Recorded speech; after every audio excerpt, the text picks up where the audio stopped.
Okay, so the internet basically exploded, right? I mean, you couldn't avoid it.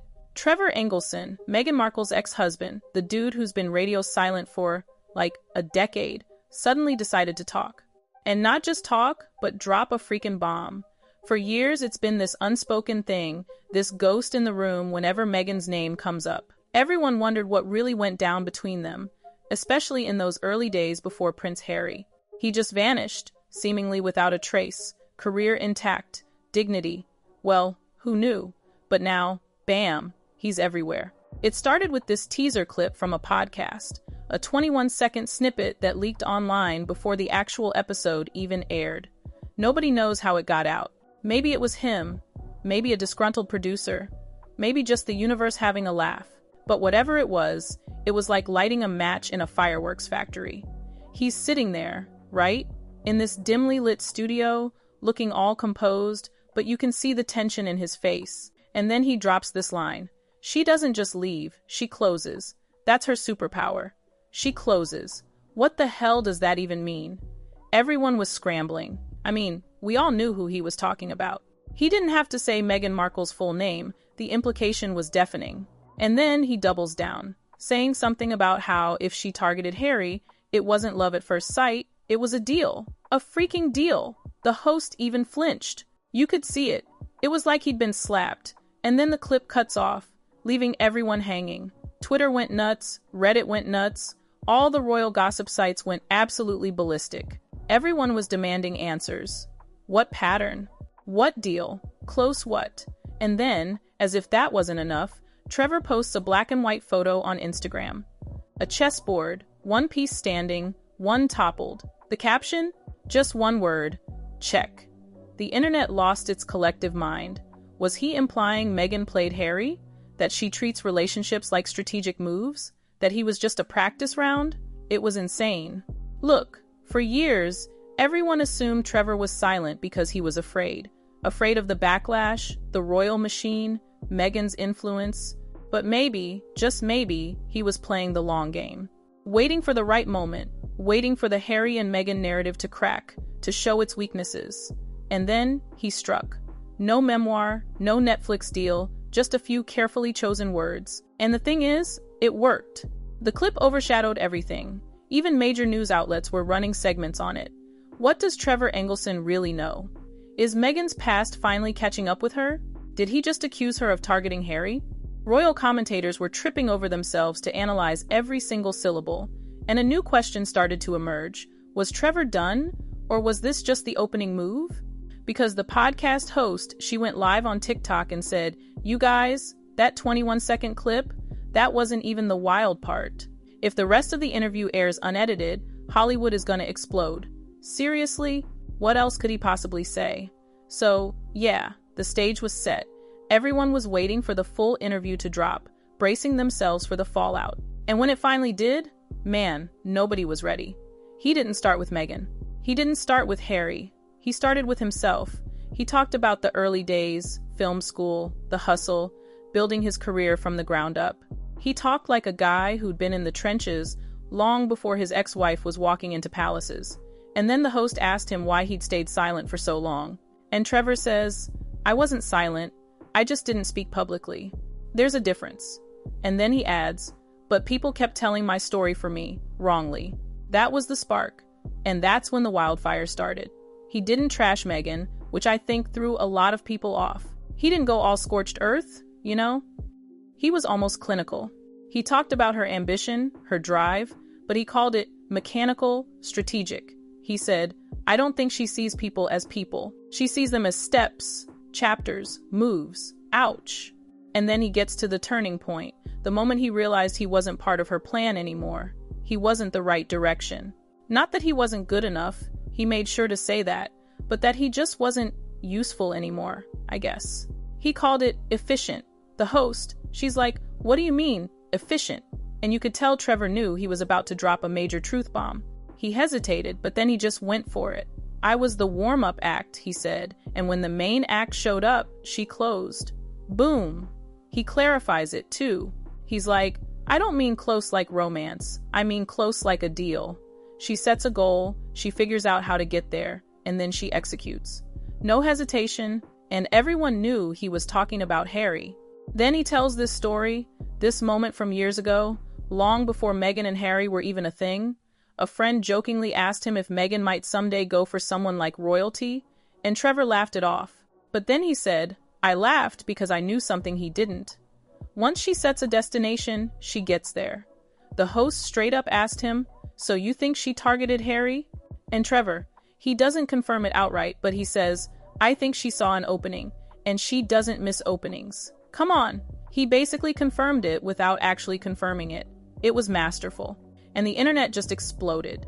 Meghan's PR team went into full-blown crisis mode. Articles started popping up everywhere, calling Trevor bitter, jealous, misogynistic, irrelevant, you name it. Anonymous sources close to Meghan started feeding stories to lifestyle magazines, trying to paint Trevor as a liar who was rewriting history. Hollywood PR accounts were spamming social media with pro-Meghan content. It was a mess. But here's the thing, you can't stop a tidal wave with a bucket. Once the public gets a whiff of a cover-up, it's game over. Trevor didn't slander her. He didn't name-call. He just told his story, calmly and collectedly. And people believed him because he had nothing to gain. No book deal, no documentary, no nothing. Just one interview, after a decade of silence. That silence made him credible, made him dangerous. And then royal commentators started asking the million-dollar question. If Trevor saw this pattern before Harry, did anyone warn Harry? And that's when things got really interesting. Trevor revealed that someone from Meghan's past did try to warn Harry early on. Not out of malice, but out of concern. He didn't say who it was, but he confirmed it happened. And apparently, Harry dismissed it. He was in love, Trevor said. And when someone's that deep, you can't get through, especially if the person they're with is good at shaping the narrative. That line went viral. And the worst part for Meghan's team was, Trevor wasn't giving them a villain to attack. He wasn't angry. He wasn't vindictive. He was just done. By the end of the interview, people weren't asking if Trevor hated Meghan. They were asking if he'd just confirmed what everyone suspected all along, that Meghan's marriage to Harry wasn't some fairy tale romance, but a calculated move. And then, right before the podcast ended, Trevor dropped the mic with one final line. He said, "I don't think she ever loved me less. I think she just loved the next chapter more." Damn, whether you love Meghan or hate her, that sentence just rings true, doesn't it? And as soon as Trevor walked out of that studio, Meghan's PR machine completely imploded. Damage control, emergency meetings, planting stories, the whole 9 yards. But it was too late. Trevor Engelson, the ghost of Meghan's past, had finally spoken, and instead of anger, he brought clarity. Instead of scandal, he brought the truth. And instead of chaos, he brought closure. The one thing Meghan never gave him. And he ended the episode with a warning. "Patterns repeat," he said. "They always do. If this one repeats too, I hope Harry's ready." Chilling, right?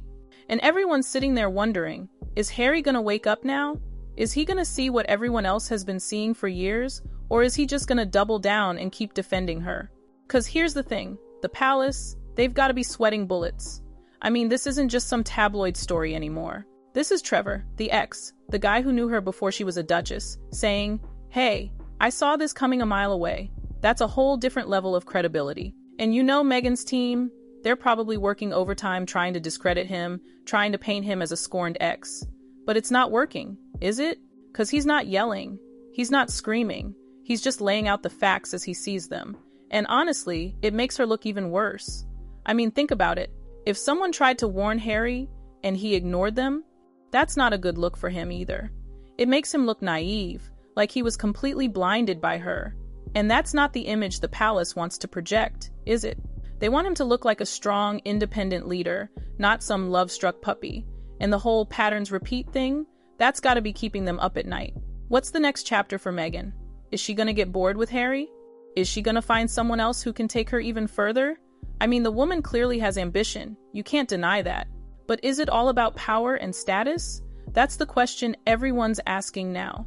Look, I'm not saying Meghan's a bad person. I don't know her. But Trevor's interview, it definitely paints a picture of someone who's very strategic, very calculating, and that's not necessarily a compliment, is it? And the worst part for her, I think, is that she can't control the narrative anymore. She's always been so good at shaping her image, at telling her story the way she wants it told. But Trevor just threw a wrench in the whole thing. He gave a voice to the other side, the side that's been silent for so long. And now everyone's talking about it. Everyone's dissecting every word, every gesture, and Meghan's just got to sit there and watch it all unfold. I bet she's furious. But what can she do? She can't sue him, because he's not saying anything that's demonstrably false. He's just giving his opinion, his perspective, and that's protected speech, right? So, yeah, it's a mess. A royal mess. And it's all thanks to Trevor Engelson, the ghost who finally decided to speak up. I gotta say, I'm almost impressed. He played it perfectly. He waited for the right moment, he chose his words carefully, and he dropped a bomb that's still detonating.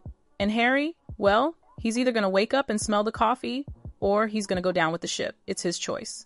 But either way, this whole thing is gonna be fascinating to watch. You know, I almost feel bad for Harry. Almost. But then I remember all the crap he and Meghan have pulled over the years, and I'm like, nah, they deserve this. They created this mess. Now they gotta clean it up. And Trevor, he's probably sitting back with a glass of tequila, watching the world burn. And honestly, he's